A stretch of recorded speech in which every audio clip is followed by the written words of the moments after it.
Hello student, welcome to success time. I hope आप सभी बहुत अच्छे से होंगे और अपने आने वाले एग्जाम की तैयारी भी बहुत अच्छे से कर रहे होंगे।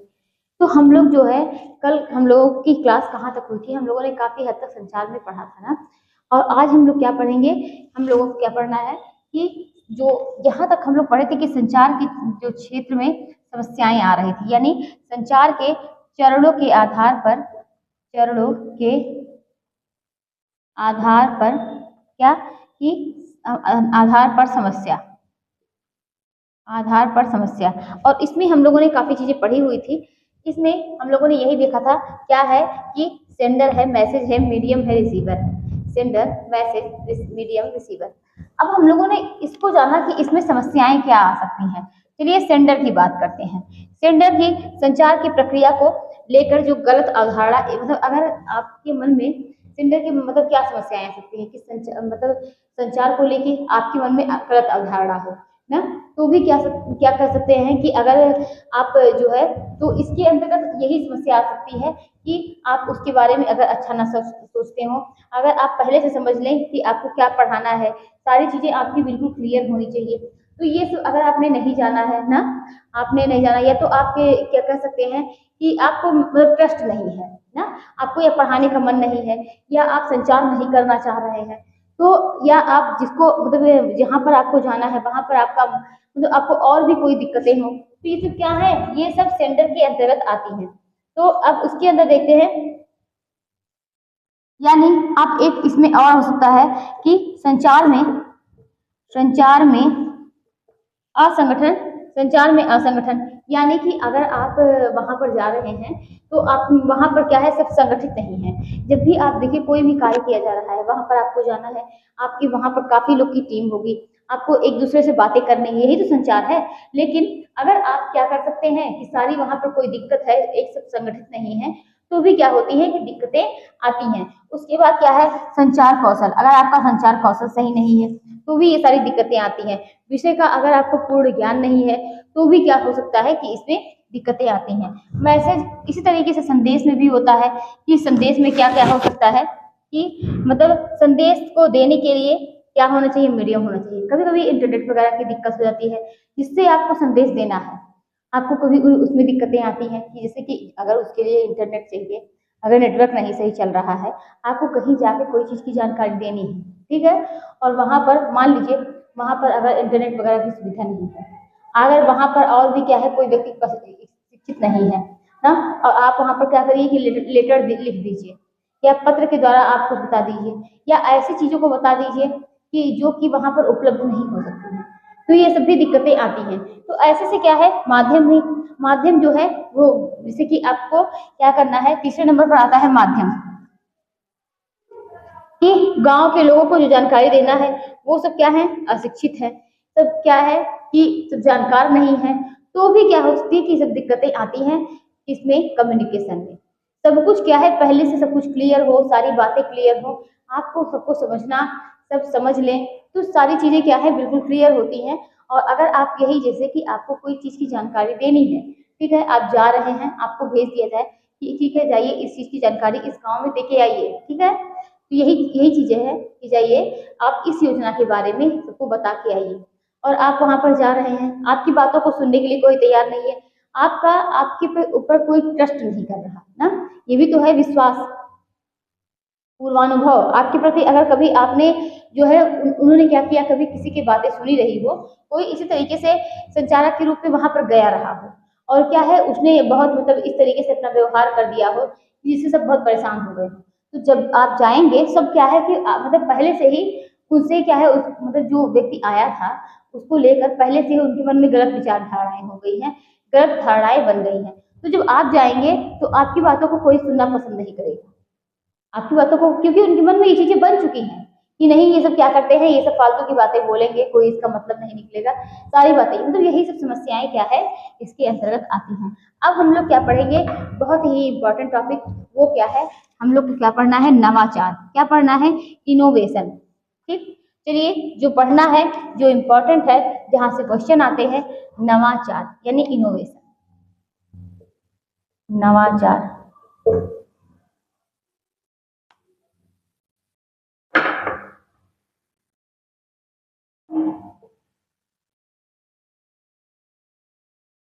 इनोवेशन।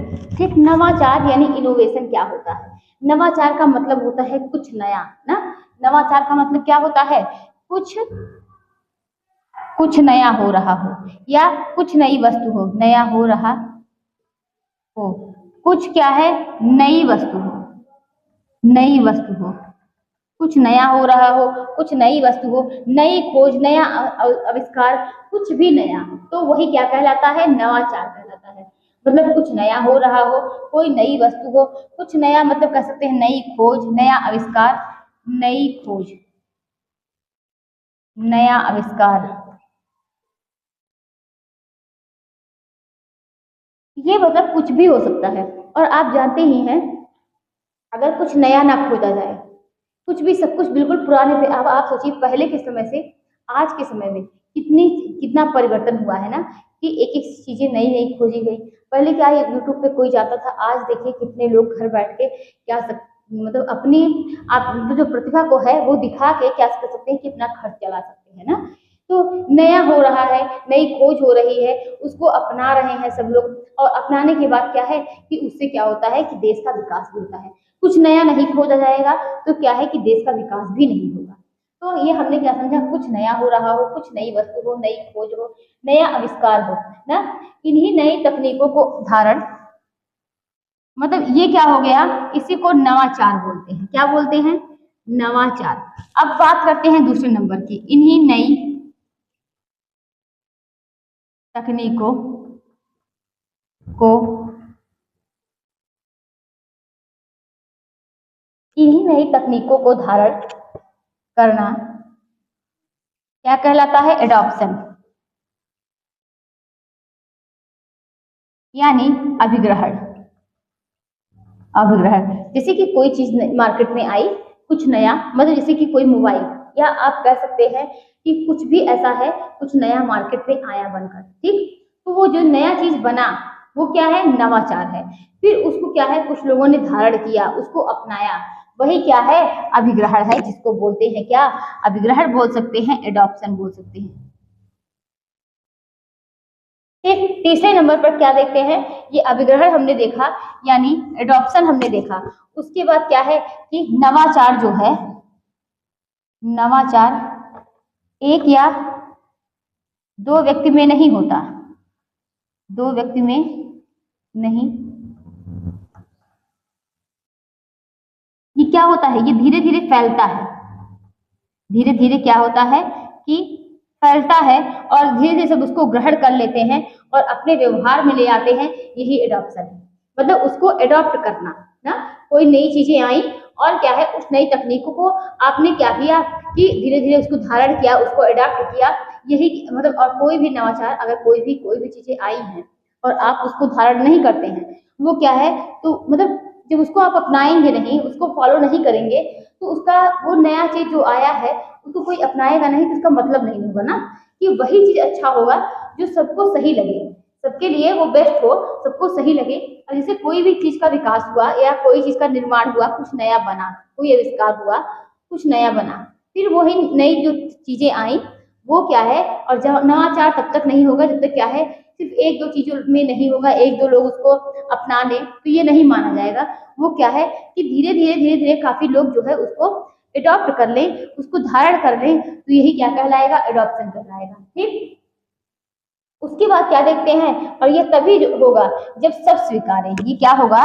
जब, यह तभी हो सकता है, तभी हो सकता है जब क्या है, जब सब स्वीकारें, जब सब स्वीकारें, जब क्या है, जब सब स्वीकारें, तो क्या है, जब उसको बहुत तेजी से फैलाया जाए, यानी जब जन जन तक पहुंच जाए, तो इसे ही क्या कहते हैं? डिफ्यूजन कहते हैं, डिफ्यूजन। जब क्या है, कोई नई चीज बनी, वो मार्केट में आया, उसको एक दो लोग अपनाए, तो वो क्या है, पहले जो चीजें बनी जिसका आविष्कार हुआ, यानी उसको बोलते हैं क्या?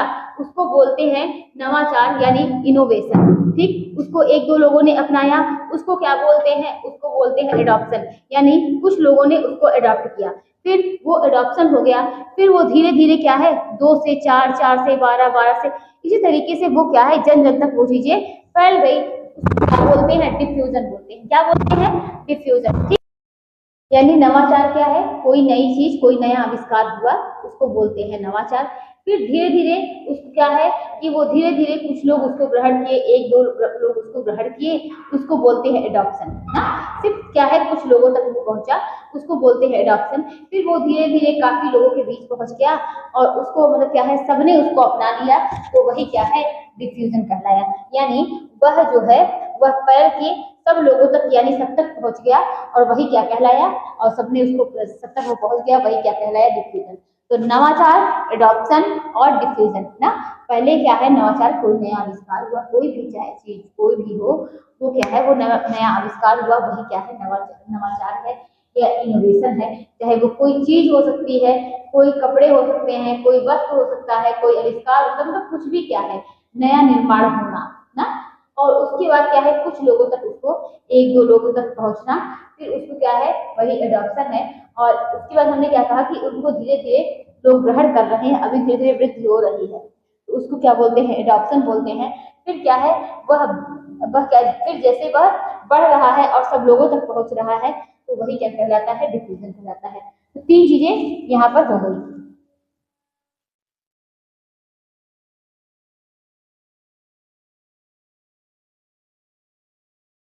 तो हमने एक चीज ये समझी नवाचार में कि अगर कुछ चीजें आए ही ना, कुछ नया आविष्कार ना हो, कुछ नया मतलब करने की चाह ना हो, इंसान पढ़ता इसीलिए है ना, कुछ नई खोज करता है, नई खोज करने के लिए, नया आविष्कार करने के लिए, मतलब नया करने के लिए, कुछ नया कर लाने के लिए। तो क्या है अगर ये सब चीजें हो ही ना, तो क्या है हमारा समाज जो है उसका विकास नहीं होगा, वो क्या है वही का वही रुका रह जाएगा। तो कुछ नई चीजें करना, नया आविष्कार करना, नई खोज करना, नया कुछ मतलब ले आना, कुछ अब नया सोचना, तो जिससे कि मतलब समाज का विकास हो सके, यही क्या है इनोवेशन है। ठीक, तो ये क्लियर हुआ होगा। अब चलिए देखते हैं इसके परिभाषा को कि हरपलानी के अनुसार, किसके अनुसार, तो हरपलानी, हरपलानी के अनुसार, हरपलानी ने क्या परिभाषा दी है उसको देखते हैं। क्या दिया है कि नवाचार के विसरण से तात्पर्य, नवाचार के विसरण से तात्पर्य, विसरण से तात्पर्य, नवाचार के विसरण से तात्पर्य ये भी कह सकते हैं उस संपूर्ण प्रक्रिया से है, उस संपूर्ण प्रक्रिया से है। नवाचार के विसरण से तात्पर्य उस संपूर्ण प्रक्रिया से है जिसके द्वारा नई पद्धति,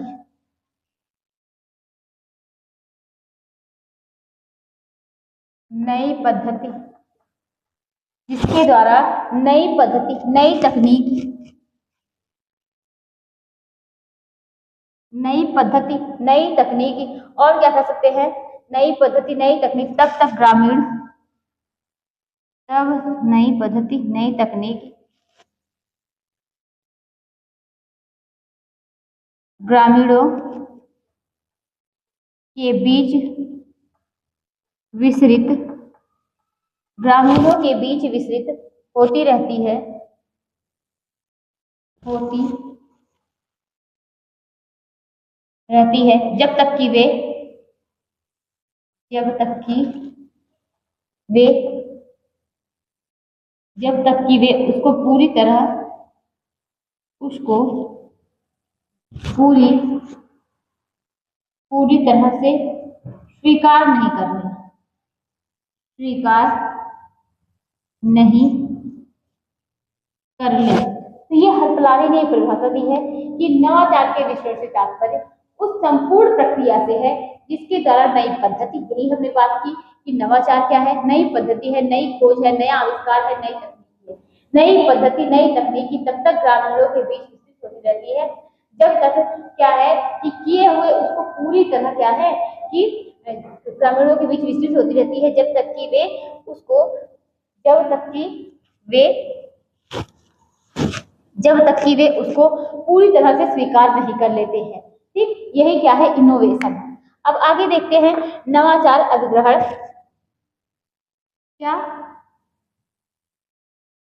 नवाचार अधिग्रहण कैसे क्या है इसको ग्रहण करते हैं ना। इसके कितने चरण हैं, तो 4 बिंदु है। नवाचार अभिग्रहण मतलब किस तरीके से इसको ग्रहण करते हैं, इसका क्रम क्या है, तो उसको देखते हैं। और यही क्रम लगाने को आता है, यानी नवाचार अभिग्रहण के चरण। चरण कितने हैं, 5 हैं। इसमें क्या आता है, पहला जानकारी आती है, पहला जानकारी आती है। फिर क्या होता है कि कैसे मतलब कोई भी चीजें आती हैं मार्केट में और आप क्या है उसको कैसे ग्रहण करना स्टार्ट करते हैं। पहले कोई भी चीजें होती हैं उसके पीछे क्या होता है कि पहले कोई जानकारी होती है कि आपको ये चीजें मार्केट में आई ना, यही तो होता है।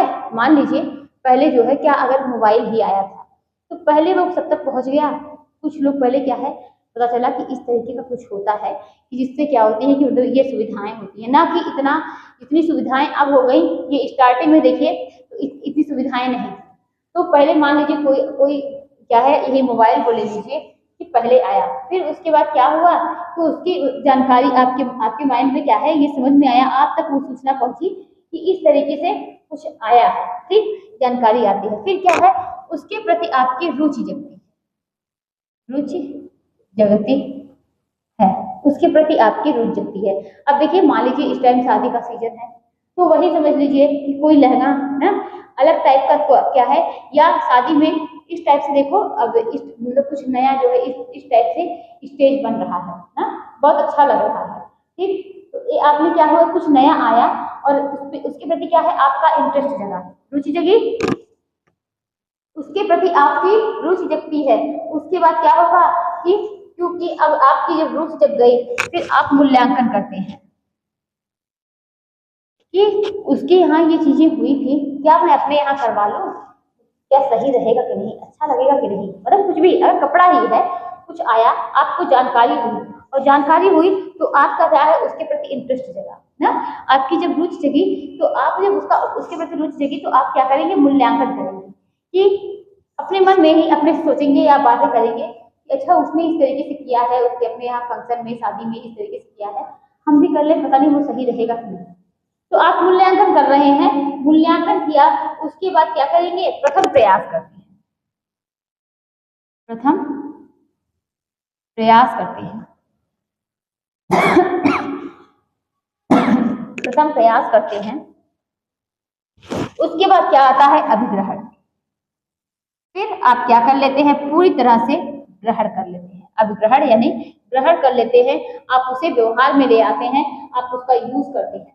तो ये कितनी 5 चीजें आई। ठीक, अगर यहाँ पर छोटे तौर पर देखें तो पहला क्या हो सकता है जानकारी हो सकती है, दूसरा क्या हो सकता है रुचि हो सकती है, तीसरे नंबर पर क्या हो सकता है मूल्यांकन हो सकता है, चौथे नंबर पर क्या होता है प्रथम प्रयास होता है, 5वें नंबर पर क्या होता है अभिग्रहण होता है। क्लियर हुआ, ये 5 चीजें जो है ये इस तरीके से आती है। हमने क्या समझा कि ये जो 5 चीजें हैं क्या है कि नवाचार अभिग्रहण, नवाचार अभिग्रहण ये क्या है, नवाचार अभिग्रहण जो होता है कुछ नई चीजें होना और नवाचार अभिग्रहण उसको ग्रहण करते हैं, कैसे कैसे सब उसके स्टेप क्या होते हैं, कैसे उसको सब ग्रहण कर लेते हैं, सारी चीजें जो है वही है।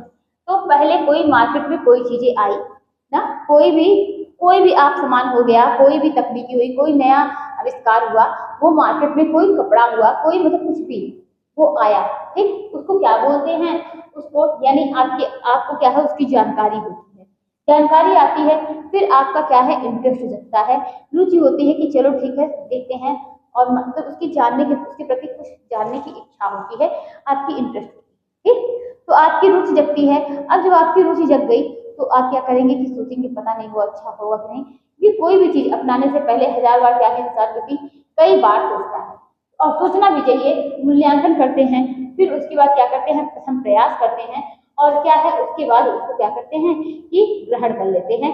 ये क्या है इसका क्रम हो गया। अब नेक्स्ट नंबर पर क्या देखेंगे कि नवाचार अभिग्रहण करता, नवाचार अभिग्रहण करता। अब ये नवाचार अभिग्रहण करता किसको कहा जाता है, वह व्यक्ति जो नवाचार को ग्रहण करता है नवाचार अभिग्रहण करता कहलाता है। यह तो नाम से ही लग रहा है कि नवाचार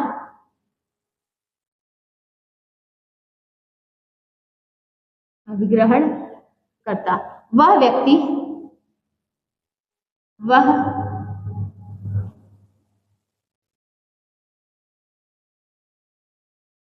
व्यक्ति जो नवाचार को ग्रहण करता है वो क्या कहलाता है? नवाचार अभिग्रहण करता कहलाता है। यानी जो ग्रहण करने वाला है, जो नई चीजें आ रही हैं मार्केट में, चाहे जहां पर जो आविष्कार हुआ है, जो पहले एक्सेप्ट करता है वही क्या कहलाता है? नवाचार अभिग्रहण करता कहलाता है। ठीक है, अब नेक्स्ट नंबर पर क्या देखेंगे? नवाचार अभिग्रहणकर्ता के प्रकार।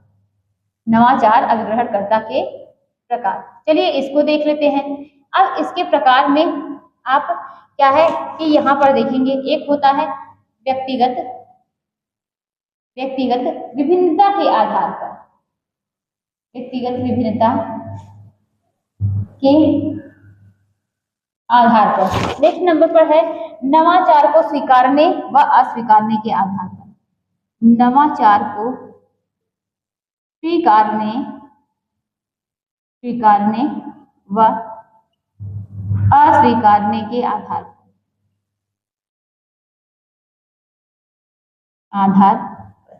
हमने क्या समझा कि नवाचार अभिग्रहणकर्ता किसे कहते हैं? वह व्यक्ति जो नवाचार को ग्रहण करता है वही नवाचार अभिग्रहणकर्ता कहा जाता है। चलिए एक बार देखते हैं कि हमने पढ़ा क्या। नवाचार मतलब क्या होता है? इनोवेशन होता क्या है? देखिए, इनोवेशन क्या होता है?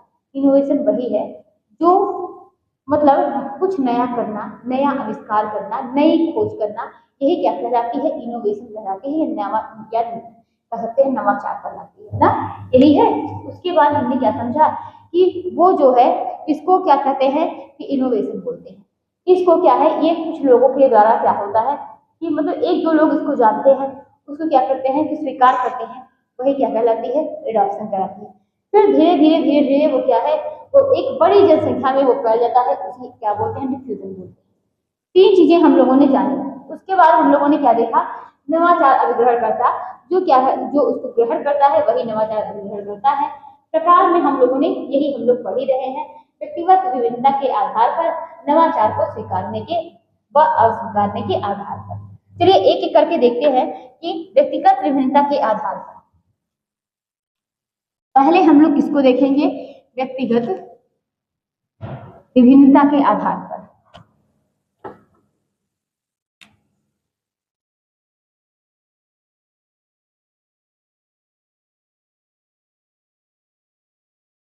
विभिन्नता के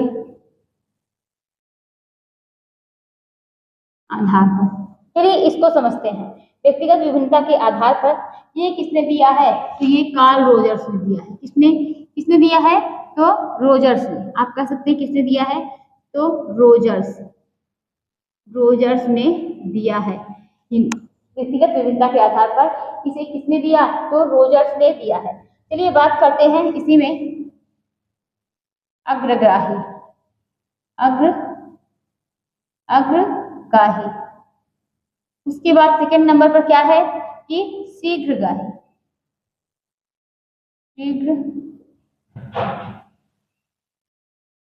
अग्रग्राही शीघ्रग्राही।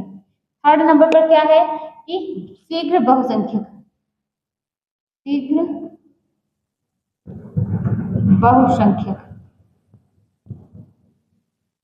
फोर्थ नंबर पर क्या है? ये शीघ्र बहुसंख्यक हो गया। विलंब बहुसंख्यक फाइव नंबर पर क्या हो गया कि अंतिमग्राही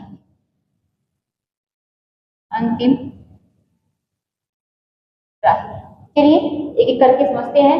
और सबकी क्या है कि सबसे अच्छा क्या है, सबका इंग्लिश याद करते हैं। इसको बोलते हैं इनोवेटर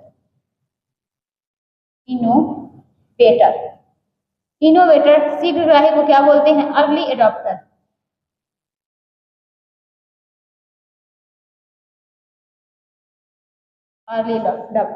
ना, शीघ्रग्राही को। शीघ्र बहुसंख्यक को क्या बोलेंगे? अर्ली एडॉप्टर हो गया। शीघ्र बहुसंख्यक को अर्ली मेजॉरिटी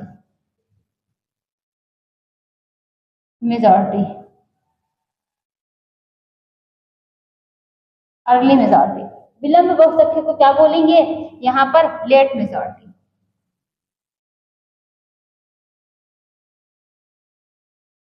अंतिम ग्राही को क्या बोलते हैं, लैगार्ड्स। ठीक है, हमने व्यक्तिगत विभिन्नता के आधार पर क्या देखा, रोजर्स ने दिया है अग्रग्राही, शीघ्रग्राही, शीघ्र बहुसंख्यक, विलंब बहुसंख्यक और अंतिम ग्राही। तो हमने क्या देखा, अग्रग्राही इसको बोलते हैं इनोवेटर, फिर पहले इनोवेटर होता है, फिर क्या होता है, अर्ली अडॉप्टर होता है, फिर क्या होता है, अर्ली मेजॉरिटी होती है, फिर क्या आता है कि लेट मेजॉरिटी आती है, फिर आता है लैगार्ड्स। चलिए एक एक करके समझते हैं।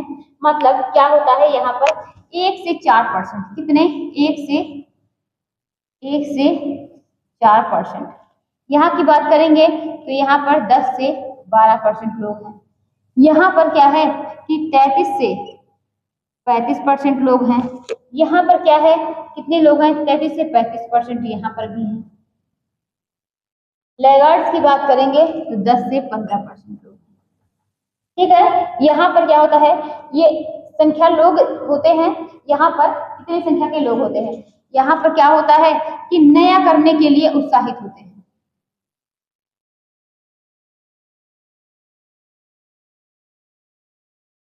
उत्साहित होते, ये खुले विचार वाले लोग होते हैं, खुले विचार। और अगर होता है, ये इनकी बात की जाए तो ये कैसे होते हैं, ये अंत में सबसे स्वीकार करते हैं और इनका विचार जो होता है ये बिल्कुल ओपन नहीं होता है। फिर ये एक एक करके समझते हैं। Innovator, innovator, early adopter, serial क्रम में लगाने को आता है। Innovator, early adopter, early majority, late majority और लैगार्ड्स।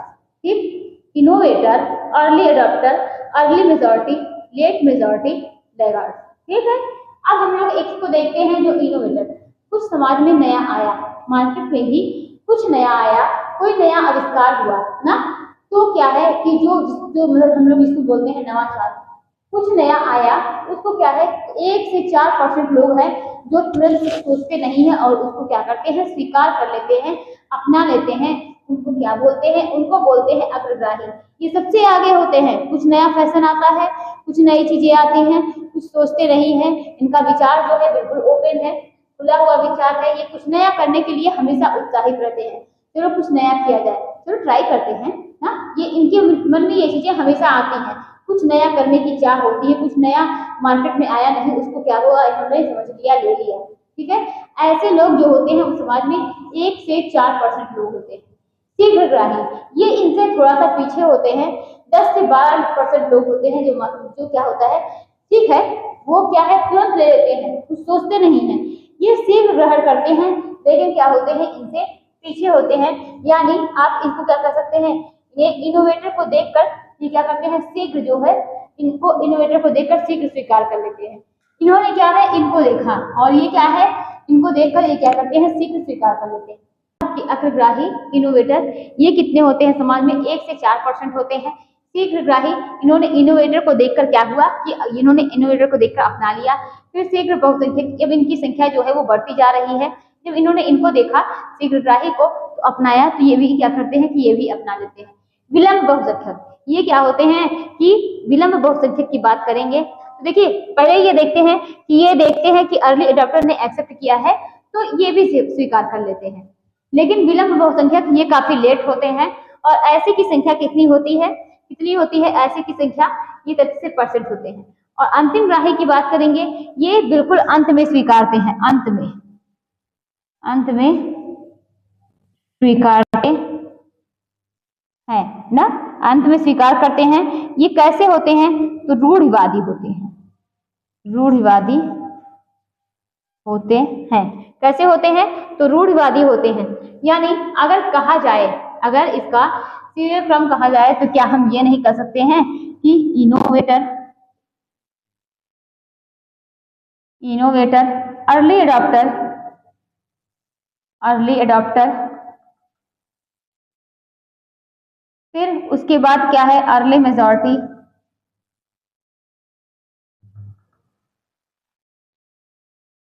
फिर लेट मेजॉरिटी, फिर क्या है कि लैगार्ड्स। ये क्या हो गई कि हमने देखा व्यक्तिगत विभिन्नता के आधार पर रोजर्स ने दिया है क्या कि इनोवेटर कभी भी कोई चीजें आती हैं तो उसको मात्र पहले क्या है, कुछ लोग के अंदर बहुत उत्साह होती है, उसको क्या करते हैं वो तुरंत स्वीकार कर लेते हैं और ये बहुत खुले विचार के होते हैं इनोवेटर। फिर उसके बाद आता है अर्ली मेजॉरिटी। इनोवेटर को देखकर ये क्या करते हैं कि ये भी उस चीज को स्वीकार कर लेते हैं और अर्ली अडॉप्टर। ठीक, उसके बाद आता है लेट क्या है कि अर्ली मेजॉरिटी। अर्ली मेजॉरिटी क्या है, ये इनको देखते हैं अर्ली अडॉप्टर को, ये भी क्या करते हैं, ये भी स्वीकार कर लेते हैं। फिर विलंब बहुसंख्यक यानी लेट मेजॉरिटी, ये काफी लेट होते हैं। इनसे भी लेट कौन होते हैं, लैगार्ड्स होते हैं। ये अंत में क्या होते हैं, उससे अंत में स्वीकार करते हैं और ये रूढ़िवादी होते हैं। सबसे ज्यादा क्या आता है कि इसको सीरियल क्रम में लगाने का आता है, innovator, early adopter, early majority, late majority, laggard. ठीक है, अब हम लोग देखते हैं नवाचार को स्वीकारने और अस्वीकारने के आधार पर। क्या नेक्स्ट पॉइंट था, दो था हम लोगों ने देखा था। एक क्या था, व्यक्तिगत विभिन्नता के आधार पर, जो कि किसने दिया था, रोजर्स ने। अब हम लोग देखेंगे नवाचार को स्वीकारने और अस्वीकारने के आधार पर। नवाचार को स्वीकारने अस्वीकारने के आधार पर। चलिए इसमें देखते हैं, एक आता है स्वीकार करता, दूसरा क्या आता है, अस्वीकार करता। एक क्या आता है, स्वीकार करता, स्वीकार करता। दूसरे क्या आते हैं, अस्वीकार करता। ठीक, एक क्या आते हैं, स्वीकार करता होते हैं, ये क्या होते हैं, ये अस्वीकार करता होते हैं। नवाचार को स्वीकारने और अस्वीकारने के आधार पर ये स्वीकार करता हो गए और ये कौन सी हो गए, ये अस्वीकार करता हो गए। चलिए स्वीकार करता को देखते हैं, ये क्या होते हैं, इनको बोलते हैं कि एडॉप्टर। क्या बोलते हैं, एडॉप्टर, एडॉप्टर ना। और ये क्या होते हैं, ये रिजेक्टर होते हैं। कौन होते हैं, रिजेक्टर। ये एडॉप्टर हो गए, ये क्या हो गए, रिजेक्टर हो गए। ये स्वीकार करते हैं, ये अस्वीकार करते हैं। इसमें भी दो आते हैं, इसमें भी दो आते हैं। ठीक, इतनी चीजें आप बिल्कुल क्लियर समझ लीजिए। ये दो आते हैं, ये सक्रिय अस्वीकार करता होते हैं, सक्रिय अस्वीकार करता। और यहां पर क्या होता है, निष्क्रिय अस्वीकार करता, निष्क्रिय अस्वीकार करता। अब बात करते हैं यहां पर सक्रिय स्वीकार करता, सक्रिय स्वीकार करता। यहां पर असक्रिय क्या कर सकते हैं, निष्क्रिय, निष्क्रिय स्वीकार करता। ठीक है, क्लियर हुआ। तो स्वीकार करता जिसको बोलते हैं एडॉप्टर, अस्वीकार करता को बोलते हैं रिजेक्टर। स्वीकार करता में दो आते हैं, सक्रिय स्वीकार करता, निष्क्रिय स्वीकार करता। अस्वीकार करता में सक्रिय अस्वीकार करता और निष्क्रिय अस्वीकार करता। दो चीजें हो गई। अब चलिए इसको समझते हैं। ये जो सक्रिय स्वीकार करता होते हैं क्या है, इनका काम क्या होता है, इतना समझ में आ रहा होगा कि ये क्या करते होंगे, ये स्वीकार करते होंगे, इतना तो समझ में आ रहा होगा। ये क्या है, स्वीकार करता क्या करते हैं, ये कोई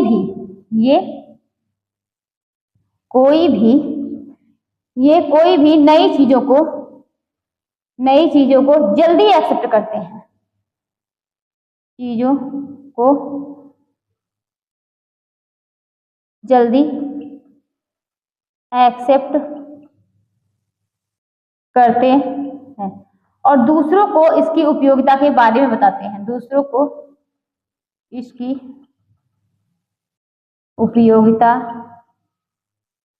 के बारे में बताते हैं। ये क्या होते हैं, ये कोई भी चीज जो नई चीजों को खुद तो स्वीकार करते हैं, खुद स्वीकार करते हैं लेकिन दूसरों को नहीं बताते, लेकिन दूसरों को नहीं बताते हैं। चलिए हम लोग देखते हैं कि हमने क्या कहा, नवाचार को स्वीकार करने के आधार पर। एक सक्रिय स्वीकार करता हो गए और क्या हो गया कि निष्क्रिय स्वीकार करता। ये सक्रिय हैं, ये क्या करते हैं, खुद स्वीकार कर लेंगे, दूसरों को भी उसके बारे में बताएंगे कि ये चीजें बहुत अच्छी है, मैंने स्वीकार किया है, मैंने इसको लिया है, मैंने अडॉप्ट किया है। आप भी कर लीजिए ना, उसकी अच्छाई के बारे में, उसके बारे में उनका कैसा अनुभव रहा वो जो है दूसरों को बताते हैं। जो निष्क्रिय हैं, इनका काम क्या है, ये खुद तो स्वीकार कर लेंगे चाहे वो अच्छा हो चाहे वो बुरा हो, लेकिन वो क्या करते हैं, दूसरों को बताना उनको पसंद नहीं है। वो खुद स्वीकार करेंगे लेकिन दूसरों को इसके बारे में नहीं बताएंगे। अब चलते देखते हैं सक्रिय अस्वीकारकर्ता। इनका काम क्या है, ये ना तो खुद नया करेंगे और ना ही दोनों को क्या करने देंगे, ना ही खुद नया करेंगे और दूसरों को भी नया नहीं करने देंगे। ये ना खुद नया करेंगे, दूसरों को भी नहीं करने देंगे, दूसरों को भी नहीं करने देंगे। ठीक, निष्क्रिय अस्वीकारकर्ता की बात करेंगे।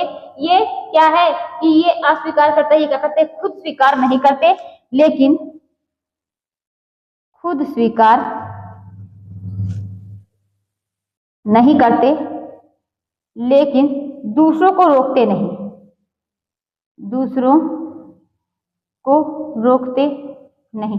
जैसे कि अगर ये सक्रिय है, अब इसको याद कैसे रखना है, अगर ये सक्रिय है तो हर मामले में सक्रिय होंगे, खुद तो स्वीकार करेंगे नहीं और चाहेंगे भी, ये इतने सक्रिय हैं और चाहेंगे भी नहीं कि चलो कोई दूसरा स्वीकार करे ना, अरे मैं नहीं कर रहा हूँ दूसरा कोई क्यों करे। जो सक्रिय स्वीकार करता होंगे उनके अंदर बहुत सक्रिय होता है ना, बहुत एक्टिव रहेंगे। क्या करेंगे कि खुद तो स्वीकार करेंगे नहीं ना और चाहेंगे कि दूसरा भी इसे ना स्वीकार करे। लेकिन जो निष्क्रिय होता है उनका मन क्या है, चलो ठीक है मैंने नहीं स्वीकार किया और मैं किसी को मना नहीं करने जाऊंगा, जिसका मन में आए वो उसको एक्सेप्ट करे, उसको अडॉप्ट करे, ले या ना ले। ठीक, तो ये क्या हो गई, निष्क्रिय स्वीकारकर्ता। इसमें हम लोगों ने स्वीकारकर्ता में क्या देखा, सक्रिय स्वीकारकर्ता। ये कोई भी चीज नई चीज को लेते हैं और क्या करते हैं, ये सक्रिय है ना, इसीलिए क्या करेंगे, दूसरों को इसकी उपयोगिता के बारे में बताएंगे। निष्क्रिय क्या है कि ये क्या है, खुद तो स्वीकार कर लेंगे, दूसरों को नहीं बताने जाएंगे। तो यही क्या हो गया, सक्रिय स्वीकारकर्ता, निष्क्रिय स्वीकारकर्ता, सक्रिय अस्वीकारकर्ता और निष्क्रिय अस्वीकारकर्ता। ठीक है, अब हम लोगों ने क्या देखा, ये अस्वीकारकर्ता। अब हम लोग क्या देखेंगे, नवाचार की विशेषताएं।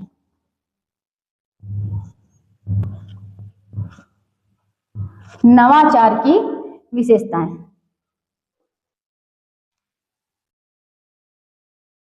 नवाचार की विशेषताएं, चलिए एक एक करके देखते हैं। इसमें जनसंचार माध्यम, जनसंचार माध्यम, जनसंचार माध्यम होना चाहिए। और क्या हो, लागत, मतलब कितनी लागत है, कोई भी चीज आई है तो उसकी लागत कितनी है ना। और उसके बाद नेक्स्ट क्या है, स्पष्टता और सहजता होनी चाहिए, मतलब जो भी चीजें हो वो स्पष्ट हो ना।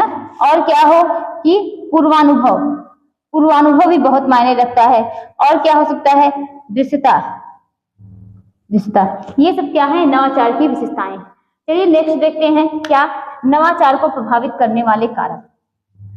तो देखिए नवाचार को प्रभावित करने वाले कारक में क्या हो सकते हैं, विचार प्रवर्तक हो सकते हैं। क्या, विचार प्रवर्तक हो सकते हैं, यानी परिवर्तन अभिकर्ता। उसके बाद नेक्स्ट नंबर पर क्या हो सकता है, सेकेंड नंबर पर कुछ सांस्कृतिक कारक हो सकते हैं, सांस्कृतिक। कुछ क्या है, आर्थिक कारक हो सकते हैं, आर्थिक कारक ना, कोई नई चीजें आई हैं उसको एक्सेप्ट नहीं कर रहे हैं, कुछ संस्कृति की वजह से वो नहीं एक्सेप्ट करेंगे। कुछ क्या है, आर्थिक की वजह से वो कैसा है, किस मतलब कि उसके पास उसकी आर्थिक स्थिति कैसी है उस वजह से नहीं एक्सेप्ट करेंगे। और क्या है, कुछ जो है अप्रयास और क्या कर सकते हैं, अप्रवास और एवं उत्प्रवास, अप्रवास और उत्प्रवास। इसके बारे में देखेंगे, ये अप्रवास क्या होता है, अप्रवास होता है क्या, दूसरे समाज के व्यक्ति का आना। क्या है, दूसरे समाज के व्यक्ति का आना। तो ये भी क्या है, इस वजह से भी तो प्रभावित होता है कि दूसरे समाज का व्यक्ति अगर हमारे यहाँ आके रह रहा है, हमारे यहाँ का, तो वो क्या है, हमारे यहाँ कल्चर को, हमारे यहाँ कोई नया आविष्कार हुआ है, हो सकता है उसको पसंद ना आए। उत्प्रवास क्या है, अपने यहाँ के यानी अपने समाज के व्यक्ति का, अपने समाज के व्यक्ति का दूसरे समाज में जाना, दूसरे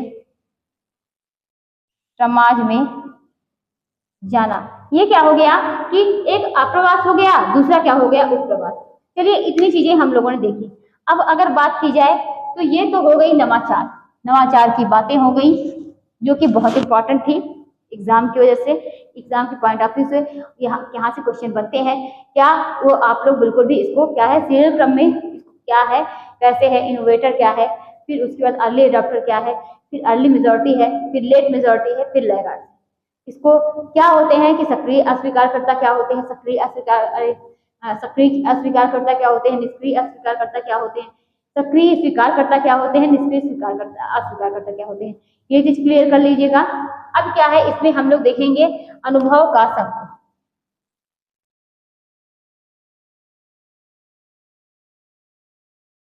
और इनका जो ये आप कह सकते हैं ये किससे मिलता जुलता है, तो किससे, दहामा से, किससे मिलता है, दहामा से। अब यहीं पर बात करेंगे ये क्या है, अमेरिका शिक्षा शास्त्री थे कौन, एडगर डेल, एडगर डेल, ये अमेरिकन शिक्षा शास्त्री थे। ये क्या है अनुभव का संघ में हम लोग देख रहे हैं जो कि हम लोग जानते ही हैं, एडगर डेल ने दिया हुआ है। ये कैसे थे, क्या थे, ये अमेरिकन शिक्षा शास्त्री थे। नेट में भी यहाँ से खूब क्वेश्चन बनते हैं, नेट में यहाँ से क्वेश्चन बनते हैं। और एडगर डेल में क्या है, ये अमेरिकन शिक्षा शास्त्री थे। और क्या है, अनुभव के संघ को क्या बोलते हैं, लर्निंग पिरामिड, अनुभव के संघ को लर्निंग पिरामिड कहते हैं। कब आया, तो 1946 में आया। कब आया, 1946 में आया। कई बार इसमें संशोधन भी हुआ, कई बार इसमें सारी चीजें कई बदली भी। तो क्या है, लर्निंग पिरामिड के नाम से जानते हैं। कब आया, 1946 में। अनुभव के संघ के कितने स्तर बताए गए, तो 11 स्तर, 11 स्तर है, ठीक। और क्या देखेंगे कि 1967 में वर्गीकरण किया गया, 67 में वर्गीकरण किया गया, वर्गीकरण किया गया, ठीक है। तो ये क्या है, इसमें एक चीजें हैं, क्या है, किस बेस पर है, कि जितना ज्यादा आप एक्टिव रहेंगे, जितना ज्यादा एक्टिव या जितनी ज्यादा ज्ञानेंद्रियां काम करेंगी, आप उतना ही क्या हो सकते हैं कि लर्निंग उतनी बेहतर होगी। जितना ज्यादा एक्टिव रहेंगे, जितना ज्यादा एक्टिव रहेंगे, लर्निंग उतनी बेहतर, लर्निंग उतनी बेहतर। या ये भी कह सकते हैं कि जितनी ज्यादा ज्ञानेंद्रियां काम करेंगी, ज्ञानेंद्रियां काम करेंगी, लर्निंग उतनी बेहतर होगी। हमने क्या समझा, अनुभव का संघ यानी एडगर डेल ने दिया है इसे। ये कहाँ के थे, अमेरिकन शिक्षा शास्त्री थे, अमेरिकन शिक्षा शास्त्री थे। लर्निंग पिरामिड के नाम से जानते हैं इसको, बिल्कुल ये पिरामिड की तरह होता है ना, और जैसे कि कोन होती है, मेहंदी का कोन, उस तरीके से होता है। लर्निंग पिरामिड जो कहते हैं 1946 में आया था। कितने स्तर है, 11 स्तर है। 1967 में इसका वर्गीकरण किया गया। जितना ज्यादा आप एक्टिव होंगे, लर्निंग उतनी ज्यादा बेहतर होगी। या ये भी कह सकते हैं जितनी ज्ञानेंद्रियां आपकी काम करेंगी ना, आँख कान नाक मुंह त्वचा, ये क्या है, ये सब ज्ञानेंद्रियां है ना। तो जितनी ज्यादा ज्ञानेंद्रियां आपकी काम करेंगी, लर्निंग उतनी बेहतर होगी, ठीक है। तो हमने क्या समझा, किससे मिलता है इनका, तो ये दहामा से। अब चलिए इसको बनाते हैं और देखते हैं।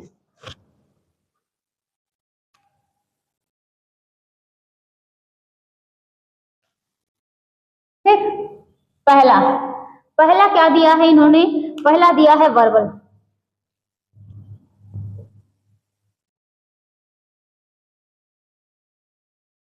इसे क्या बोलते हैं, मौखिक ना। दूसरे नंबर पर क्या है, पहला वर्बल है और दूसरे नंबर पर विजुअल, विजुअल है। विजुअल क्या है, ये है दृश्य, दृश्य। थर्ड नंबर पर क्या आता है, कि थर्ड नंबर पर आता है recording radio, recording radio, recording radio. और क्या है, स्किल पिक्चर, जिसे बोलते हैं चलचित्र, स्किल पिक्चर, जिसे क्या बोलते हैं, चलचित्र बोलते हैं। मोशन पिक्चर, मोशन पिक्चर इसको बोलते हैं चलचित्र।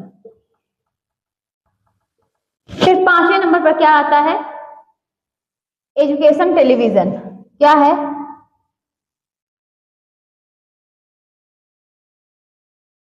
टेलीविजन, एजुकेशन, एजुकेशनल टेलीविजन 5वें नंबर पर हो गया।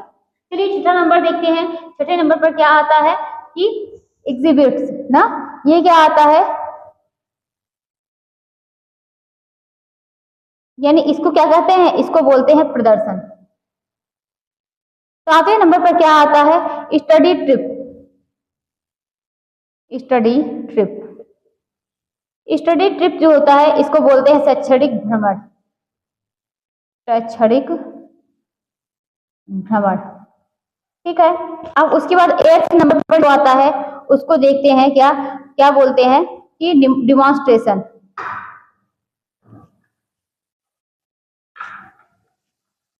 डिमॉन्स्ट्रेशन, यानी इसको क्या बोलते हैं, इसको बोलते हैं डिमॉन्स्ट्रेशन, प्रदर्शनी, प्रदर्शनी। फिर 9वें नंबर पर क्या आता है, 9वें नंबर पर आता है क्या कि ये 9वें नंबर पर आता है कि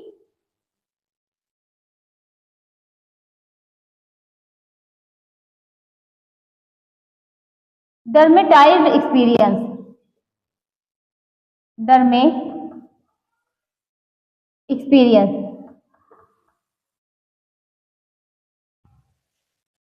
एक्सपीरियंस, एक्सपीरियंस। उसके बाद ये क्या है, डर्मेटाइज्ड एक्सपीरियंस, यानी इसका मतलब क्या होता है कि यहाँ पर मतलब ये 9वें नंबर का हो गया। 10वें नंबर की बात करेंगे तो 10वें नंबर पर क्या आता है कि कंट्राइव्ड एक्सपीरियंस, 10वें नंबर पर कंट्राइव्ड, कंट्राइव्ड एक्सपीरियंस। फिर ये हम लोगों का 10 नंबर हो गया, इसको क्या बोलते हैं, कल्पित, कल्पित अनुभव, कल्पित अनुभव। उसके बाद ये डेमोन्स्ट्रेशन का इसका क्या हो गया कि प्रदर्शनी हो गई। अब हम लोग बात करेंगे 11वें नंबर की, जो कि सबसे लास्ट है और जहां यहाँ से कह सकते हैं कि सबसे ज्यादा शिक्षण जो मतलब शिक्षण कार्य होते हैं, या ये सबसे ज्यादा क्या है, लर्निंग जो होती है वो मतलब उसका प्रभाव जो है बहुत बेहतर होता है। ये 11वें नंबर का है, इसको बोलते हैं direct, direct purpose, purpose, direct purpose full experience, full experience, experience, यानी प्रत्यक्ष उद्देश्यपूर्ण अनुभव, प्रत्यक्ष उद्देश्यपूर्ण अनुभव। और उसके बाद ये क्या है, हम लोग देखते हैं 8वें नंबर पर ना, डेमोन्स्ट्रेशन यानी प्रदर्शनी हो गई। फिर डर्मेटाइज्ड एक्सपीरियंस, डर्मेटाइज्ड एक्सपीरियंस का इसका मतलब होता है नाटकीय अनुभव, क्या, नाटकीय अनुभव। ठीक है, ये देखिए जिस तरीके से लिखा है उसको उसी तरीके से याद करना है। पहला है वर्बल मौखिक, दूसरा है विजुअल दृश्य, तीसरा है रिकॉर्डिंग रेडियो इसके पिक्चर, चौथा नंबर पर क्या है कि चौथा नंबर पर है मोशन पिक्चर, फिर यहाँ पर चौथे नंबर पर क्या है, मोशन पिक्चर, फिर एजुकेशनल टेलीविजन है, फिर एग्जिबिट्स है, फिर उसके बाद क्या है, स्टडी ट्रिप है जिसको बोलते हैं शैक्षणिक भ्रमण, फिर है कि डेमोन्स्ट्रेशन है, फिर प्रदर्शनी जिसको बोलते हैं, उसके बाद है डर्मेटाइज्ड एक्सपीरियंस जिसको बोलते हैं नाटकीय अनुभव, फिर कंट्राइव्ड क्या है, एक्सपीरियंस है जिसको बोलते हैं कल्पित अनुभव, फिर डायरेक्ट पर्पस फुल एक्सपीरियंस, ये क्या है, प्रत्यक्ष उद्देश्यपूर्ण अनुभव। ये इसी तरीके से सीरियल क्रम में लगाने के लिए आता है, इसको जरूर से जरूर आप लोग याद कर लीजिएगा। तो ये क्या हो गई, ये एडगर डेल का अनुभव शंकु हो गया, जिसको क्या है कि हम लोगों ने देखा इन्होंने कितने स्तर दिए हैं, 11 स्तर इन्होंने दिया है। अब हम लोग क्या नेक्स्ट क्या पढ़ेंगे, फैमिली पढ़ेंगे, क्या पढ़ेंगे, परिवार,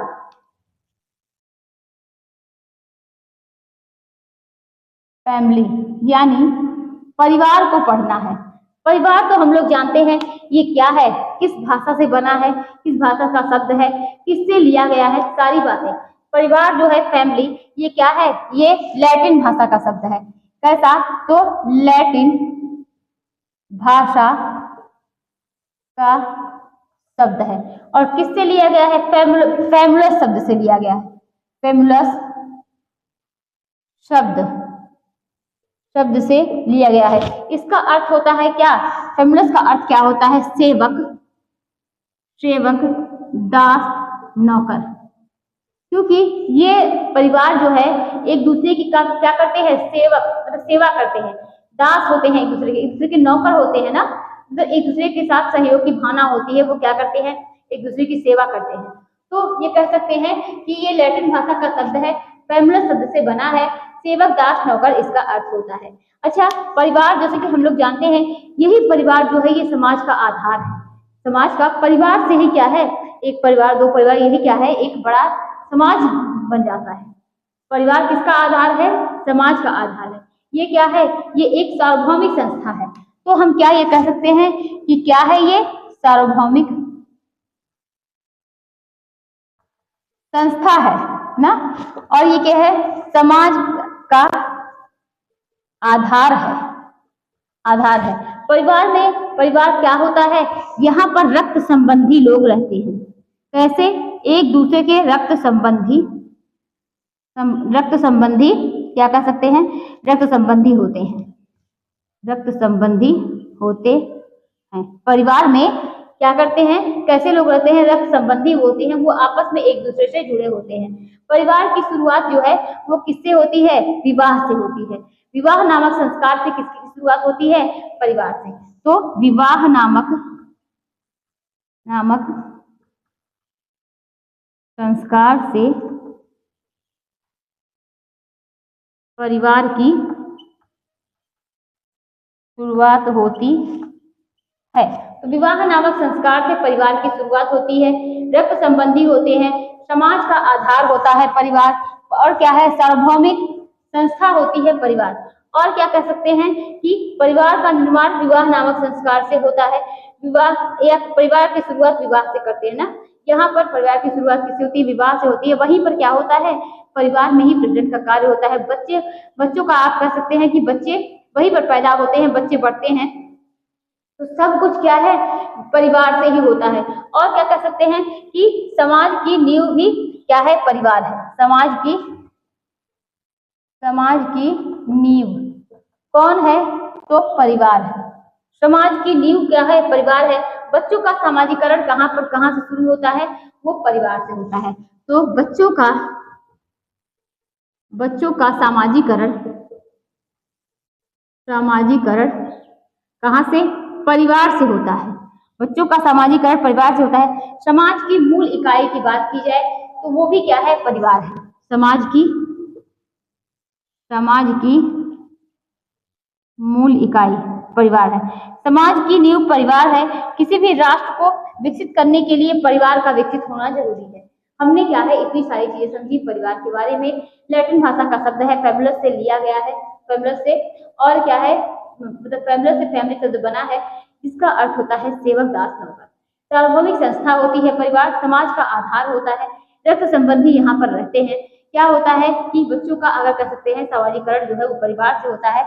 अगर अगर कह सकते हैं एक परिवार विकसित करता है तो धीरे धीरे क्या कह सकते हैं कि समाज विकसित होता है ना। उसके बाद क्या है, विवाह नामक संस्कार से परिवार की शुरुआत होती है। तो ये इतनी चीजें हम लोगों ने परिवार के बारे में जानी। चलिए अब कुछ लोगों के अनुसार परिवार की परिभाषा को देख लेते हैं। परिवार की परिभाषा क्योंकि सबसे फेमस है मैकाइवर एवं पेज। परिवार की परिभाषा किसके अनुसार, मैकाइवर एवं पेज के अनुसार बहुत ही फेमस है। क्या है, मैकाइवर एवं पेज। परिवार पर्याप्त निश्चित यौन संबंधों द्वारा, परिवार पर्याप्त निश्चित यौन संबंधों द्वारा, परिवार पर्याप्त निश्चित यौन संबंधों द्वारा क्या है कि परिलक्षित एक शोभा समूह है। क्या है, परिलक्षित एक शोभा समूह है। परिलक्षित क्या है, एक शोभा समूह है परिवार। और क्या कह सकते हैं, जो बच्चों को पैदा करने, जो बच्चों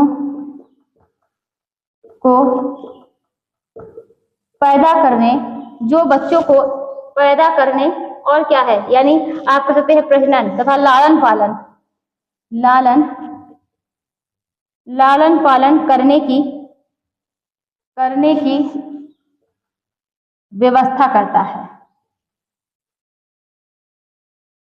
उसके बाद हमने क्या समझा कि परिवार की परिभाषा मैकाइवर एवं पेज ने क्या दी है कि परिवार जो है ये क्या है, परिवार पर्याप्त निश्चित और यौन संबंधों का मतलब परिलक्षित एक शोभा समूह है जो बच्चों को पैदा करने, परिवार में ही बच्चे क्या होते हैं, पैदा होते हैं, उनका लालन पालन वहीं पर होता है, वहीं पर उनको संस्कार दिया जाता है, सारी चीजें क्या होती है, परिवार में होती है। परिवार मर्डाक ने क्या दिया है, मर्डाक के अनुसार परिभाषा कि परिवार जो है, परिवार सार्वभौमिक संस्था है, सार्वभौमिक संस्था है। ठीक है, अगर देखते हैं काम्टे ने परिवार को समाज की एक कोशिका कहा है। काम्टे ने परिवार को समाज की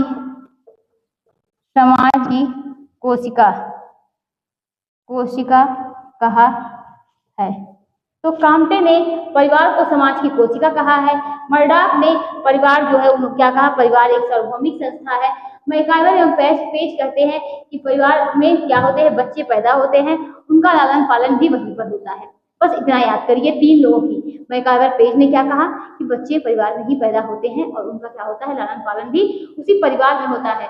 मर्डाक ने क्या कहा कि परिवार सार्वभौमिक संस्था है। काम्टे ने क्या कहा, परिवार को समाज की कोशिका कहा जाता है। ठीक, इतनी सारी चीजें क्लियर होती हैं। अगर एक परिभाषा हम लोग और देते हैं वो किसके अनुसार, आकबर्न एवं निमकाफ के अनुसार। आकबर्न एवं निमकाफ के अनुसार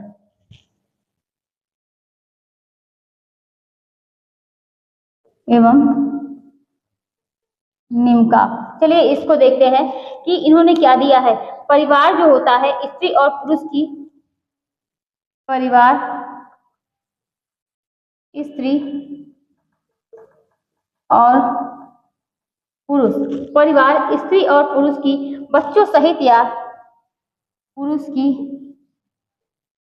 बच्चों सहित या बच्चों रहित, बच्चों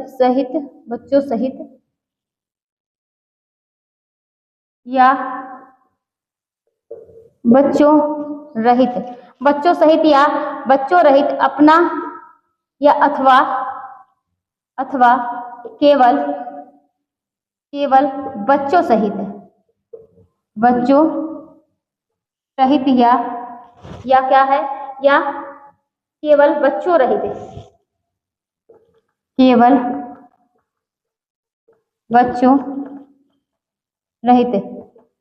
स्त्री की एक कम या अस्थायी समिति है।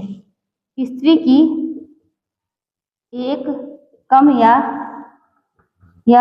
अस्थायी समिति है। हमने क्या देखा, आकबर्न एवं निमकाफ ने क्या कहा है, परिवार जो है स्त्री और पुरुष की बच्चों सहित या बच्चों रहित अथवा केवल बच्चों सहित या केवल बच्चों रहित स्त्री की एक कम या अस्थायी समिति है। ठीक है, इतनी चीजें हम लोगों ने समझी। और क्या क्या परिभाषा किसने दी है, आकबर्न के अनुसार, मैकाइवर पेज के अनुसार और किसके अनुसार, मर्डाक के अनुसार। मर्डाक ने कहा कि परिवार एक सार्वभौमिक संस्था है। और क्या है, किसने कहा, काम्टे ने क्या कहा, काम्टे ने इसको परिवार को क्या कहा है, कोशिका कहा है। बस इतना याद करिए। उसके बाद हम लोगों ने इतना देखा, ये 4 लोगों के अनुसार हमने कुछ परिभाषाएं देखी। अब नेक्स्ट पॉइंट हम लोग क्या देखते हैं, परिवार की विशेषता। परिवार की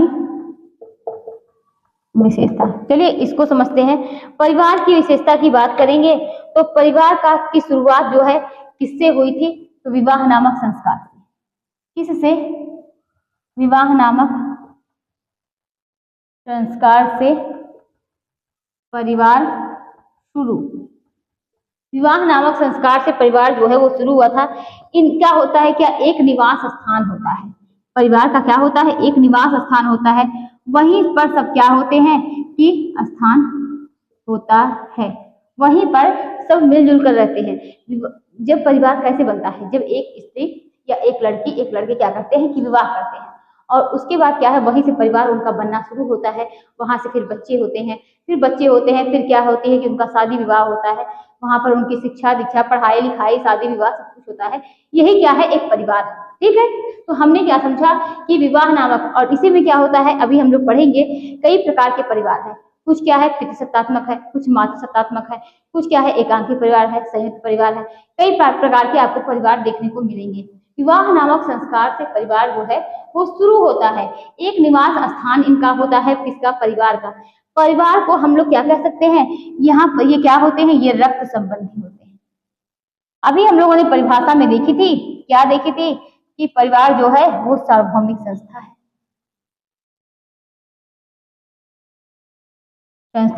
इसका आकार जो होता है वो सीमित होता है, सीमित आकार। ठीक है, और यहाँ पर क्या होती है, मनोवैज्ञानिक सुरक्षा मिलती है, मनोवैज्ञानिक। आर्थिक सुरक्षा भी मिलती है परिवार में, आर्थिक सुरक्षा। और क्या होता है कि यहाँ पर सामाजिक सहायता मिलती है, सामाजिक सहायता मिलती है। भावनाओं का आदान प्रदान होता है, भावनाओं का आदान प्रदान होता है। ठीक है, हमने क्या समझा कि सार्वभौमिक संस्था है, परिवार सीमित आकार है, मनोवैज्ञानिक सुरक्षा मिलती है। किसी को कोई दिक्कत हो गई, किसी को आर्थिक, अगर कोई नहीं कमा रहा है तो कोई परिवार में है, परिवार है अपना, तो कोई दूसरा सहयोग कर देता है। आर्थिक सहायता भी मिलती है, सामाजिक सहायता मिलती है। भावनाओं का, एक दूसरे की भावनाओं का क्या होता है, वहां पर आदान प्रदान होता है। कहाँ पर, परिवार में। तो हम लोगों ने काफी चीजें जो है वो परिवार में समझी, परिवार की विशेषताओं को देखा। हम लोगों ने चार के अनुसार क्या है, परिभाषाएं देखी, काम्टे के अनुसार, मैकाबे प्रेस के अनुसार, अकबर ने मुमताज के अनुसार, और किसके अनुसार, और हम लोगों ने एक लोग के अनुसार और परिभाषा देखी। ठीक, तो अब हम लोग क्या करेंगे कि परिवार का वर्गीकरण करेंगे, जो कि यही मेन, यही पढ़ना है, परिवार का वर्गीकरण। क्वेश्चन आएगा, यही से आएगा, बहुत होगा, परिभाषा पूछ लिया जाएगा। तो परिवार का वर्गीकरण,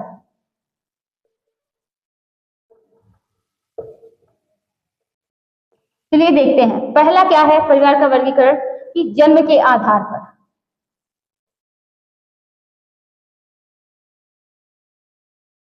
दूसरे नंबर पर क्या है कि आप कह सकते हैं, दूसरा क्या है, संख्या के आधार पर, संख्या के आधार पर। तीसरे नंबर पर क्या है, जन्म के आधार पर, संख्या के आधार पर, विवाह के आधार पर, विवाह के आधार पर। फिर चौथा नंबर क्या है, उत्तराधिकारी के आधार पर, उत्तराधिकारी के आधार पर। पांचवें नंबर की बात करेंगे, फिर उत्तराधिकारी वंश नाम के आधार पर, वंश नाम के आधार पर। छठे नंबर पर आता है अधिकार के आधार पर, आधार पर। फिर सातवें नंबर पर क्या आता है, निवास स्थान के आधार पर, निवास स्थान के आधार पर। अन्य नाम में, यहाँ पर अन्य नाम भी कई हैं। एक होता है सेरोगेट परिवार, सेरोगेट परिवार। दूसरा होता है लिव इन परिवार, लिव इन परिवार। फिर होता है समतावादी परिवार, समतावादी परिवार। फिर क्या आता है, एकल अभिभावक परिवार, एकल, एकल अभिभावक, अभिभावक परिवार। ठीक है, हम लोगों ने परिवार का वर्गीकरण किया। जन्म के आधार पर परिवार, संख्या के आधार पर, विवाह के आधार पर, उत्तराधिकारी के आधार पर, वंश नाम के आधार पर, अधिकार के आधार पर, निवास स्थान के आधार पर। अन्य नाम में हमने सेरोगेट परिवार देखा, लिव इन परिवार, क्या है, यहाँ पर ये क्या लिखा, हमने क्या देखा, समतावादी। ये देखिए यहाँ पर ये समता, समतावादी, समतावादी परिवार। फिर उसके बाद एकल अधिकार अभिभावक परिवार। ये इतने प्रकार के परिवार हैं। अब हम क्या है, इनके क्या है, दो दो पार्ट और होंगे। चलिए देखते हैं यहाँ पर कि देखिए जो जन्म के आधार पर परिवार है, यहाँ पर जब देखेंगे परिवार का वर्गीकरण करेंगे तो जन्म के आधार पर इसके भी दो पार्ट हैं। उसके बाद आगे क्या है, जन्म के आधार पर, संख्या के आधार पर परिवार देखेंगे, उसके भी दो प्रकार हैं। ठीक है, तो ये क्या है, सबके कुछ मतलब प्रकार हैं इसमें भी। ठीक है, अभी हम लोगों ने इतना देखा और आगे देखते हैं।